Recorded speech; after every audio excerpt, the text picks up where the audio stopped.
اور وہ کہہ رہے ہیں کہ مجھے اس بات کا ڈر ہے کہ کہیں میرے کانوں میں الفاظ سننے کے بعد کہیں مخالفت نہ ہو جائے اور میری زندگی برباد ہو جائے. ہائے ہائے میرے بھائیوں، سنت کے مقام کو سمجھو. بہت امپورٹنٹ موضوع ہے سنت، اتباع سنت. صحابہ جان دیا دے دیتے تھے. اللہ کے رسول صلی اللہ علیہ وسلم نے دیکھا وضو بناتے تھے، آپ جب چلے گئے صحابہ وضو کے بچے ہوئے پانی پر ٹوٹ پڑتے تھے، جسم پہ مر رہے تھے. آپ نے کہا یہ میری محبت کی نشانی نہیں ہے. وضو کا پانی مل جائے تو بدن پہ مل لو، یہ تبرک نہیں ہے اور اس سے کچھ حاصل ہونے والا نہیں ہے. یہاں تو بے غیرت ایسے ایسے کتابیں لکھ ڈالے ہیں لوگ کہ اللہ کے نبی نے پیشاب کیا جس کو ایک صحابی نے پی لیا تو 10 پشتوں تک خوشبودار اولاد پیدا ہوئی. نعوذ باللہ من ذالک. ایسی ایسے واقعات لکھ ڈالے کتابوں کے اندر کہ پڑھتے ہوئے شرم آتی ہے لیکن پڑھنا پڑتا ہے کیونکہ پوسٹ مارٹم کرنا پڑتا ہے. عجیب حالات ہے. ارے بے غیرتو، جب نبی کے پیشاب میں اتنی خوشبو تھی تو لیٹرین بھی کسی نے کھائی ہوگی. شاید 20 سال تک خوشبودار اولاد پیدا ہوئی. کیا کیا عقیدے بنا ڈالے. صحابہ وضو کے پانی پر ٹوٹتے تھے، یہ تو ملتا ہے، لیکن نبی نے فوراً منع کیا. یہ نہ سمجھ لینا کہ یہی تبرک ہے. اگر کوئی چاہتا ہے کہ اللہ اور اس کا رسول اس سے محبت کرے تو اس کو چاہیے کہ جو چیز میں لے کے آیا ہوں اس کی اتباع کرے. یہ ہے تبرک. اجمیر میں کبھی چلے جائیے تو جس کو بال دکھایا جاتا ہے وہ کھڑا ہو جائے گا، میرے صاحب نبی کا بال ہے. نبی کے بال کو دیکھ کر کھڑا ہونا پڑے گا کیونکہ یہ عزت ہے. لیکن پوچھو بے غیرتو، تم اپنے مدرسوں میں بھی بخاری شریف کی حدیث پڑھاتے ہو، وہ تو نبی اکرم کی پوری زندگی کے اقوال و افعال اور نبی کی سیرت کا نمونہ ہے حدیث بخاری. پھر وہ بخاری کی حدیث آتی ہے تو کھڑے کیوں نہیں ہوتے ہو؟ بال آ جائے تو کھڑے، اور نبی کی پوری زندگی تمہارے سامنے رکھی جائے بخاری کی شکل میں تو تم کھڑے نہیں ہوتے.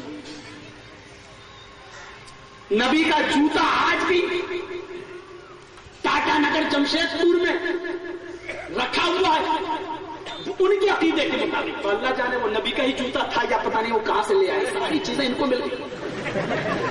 نبی پیدا ہوئے سعودیہ میں، پتھر کھائے عرب میں، نکالے گئے، شہر بدر کیے گئے اور آپ کو شیب ابی طالب کی گھاٹی میں قید، سب کچھ ہوا لیکن نہ عربوں کو بال ملا، نہ چھڑی، نہ امامہ، نہ پگڑی. یہ ساری چیزیں ہندوستان کے ناپاک لوگوں کو مل گئی، پاک لوگوں کو سارے تمام. آج بھی نبی کا جوتا دکھا کھڑے ہو گئے صاحب. ارے نبی کے جوتا دیکھ کر کھڑے ہوتے ہو تو نبی تو قرآن لے کے آئے، اس کو دیکھ کر کھڑے کیوں نہیں ہوتے ہو؟ نہیں صاحب، جوتا دکھائیں گے تو جیب میں پیسہ بھرا جائے. بخاری دکھائیں گے تو کون؟ یہ تو یتیم و غریب بچے بیچارے پڑھنے آتے ہیں، ان سے کیا ملنے والا ہے؟ مولوی بیان کر رہا ہے، بیٹھا ہے، تھوڑا سا برا چہرہ بنا لیا. نوجوان لڑکا نماز پڑھنے آیا، کہنے لگا مولانا صاحب آج بڑا رونے والا چہرہ ہے آپ کا، کیا بات ہے؟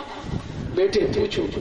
میں نے صاحب بتائیے کیا پریشانی آپ کی؟ نہیں کیا بتاؤں بیٹا، آج میں نے رات میں تیرے باپ کو خواب میں دیکھا ہے، بھوکا ہے وہ جنت کے برزخی زندگی میں، کھانا نہیں ملا ہے، کھانا مانگ رہا ہے.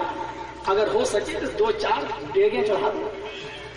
مدرسے میں یتیم بچے پڑھتے ہیں، ان کے کام آ جائے گا، تیرے باپ کو رزق پہنچ جائے گا. ہاں صاحب آپ نے بڑی اچھی بات بتائی مولوی صاحب، ٹھیک ہے، ہر جمعرات کو 10 دیگیں میری طرف سے دو. اتنی ہمت نہیں ہے اس نوجوان کی یہ پوچھ لے کہ مولانا وہ باپ تو میرا تھا لیکن تجھے خواب میں کیوں دکھ رہا ہے؟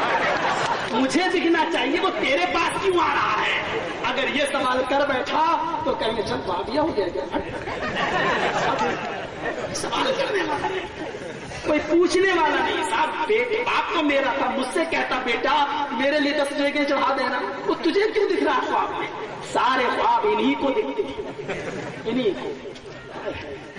عبرت حاصل کرو میرے بھائی. نوجوانوں نے شریعت کی پابندی کی تھی، شریعت پر بلڈوزر نہیں چلائے تھے. کیا دیکھنا چاہتے ہیں حضرت یوسف علیہ السلام نے کیا کیا؟ غور کرو نوجوان ابھی نہیں ہے، بھائیوں نے کنویں میں پھینک دیا، قافلہ آیا نکال لیا. بادشاہ مصر نے خرید لیا، بیٹا بالغ ہوا یوسف تو ادھر بیوی نے اس کو تنگ کر دیا۔ پریشانیاں کتنی آتی ہیں، یہاں تو پورے ہندوستان میں ایک عقیدے کو لے کر ہنگامہ شروع کر دیا اور پورے ہندوستان میں اسلام کو رسوا کر دیا گیا۔ آپ نے پڑھا ہوگا پیپروں میں، عمرانہ والا معاملہ ہماری یو پی کا تھا، کیسا کیس اچھلا، سسر نے بہو کے ساتھ بلاತ್ಕಾರ کیا۔ ایشیا کی سب سے بڑی یونیورسٹی فتویٰ دیتی ہے کیا، سسر نے بہو کے ساتھ منہ کالا کیا، عورت اپنے شوہر پر حرام۔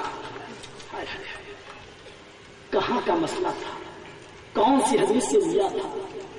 سزا سسر کو ملنی چاہیے، لیکن یہاں الٹی گنگا بہ رہی ہے، سزا عورت کو ملے گی، بچوں کو ملے گی، اس کے شوہر کو ملے گی، سسر تو 2-3 مہینے جیل میں رہے گا، ضمانت ہو جائے گی۔